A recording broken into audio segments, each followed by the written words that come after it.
ওপর আল্লাহ বৃষ্টি দিচ্ছে না, তোমরা ঠান্ডা খেলেছে, ভালো হোক, আল্লাহ বৃষ্টি দিক। আসসালামু আলাইকুম, কেমন আছেন সবাই? আশা করা যায় অনেক ভালো আছেন। তে আমরাও সবাই ভালো আছি। তে আমরা সবাই মিলে একটি প্ল্যান করি যে এই গরমের মধ্যে মানুষকে ফ্রিতে শরবত খিলাবো। তে যেমন ভাবা তেমনই কাজ। তে আমরা আজকে প্রায় 200 মানুষকে শরবত খাওয়াইছি। আমাদের গ্রামের কিছু দূর পরে একটি বাজার আছে, তার নাম বারঞ্চা বাজার। আমরা সেই বাজারেই মানুষদের খিলাবো। তে দেখতেই পাচ্ছেন আমাদের শরবত গোলা প্রায় শেষ।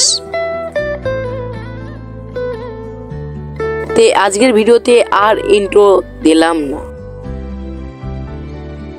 তে দেখতেই পাচ্ছেন আপনারা আমরা এখন মানুষার দিকে যাচ্ছি।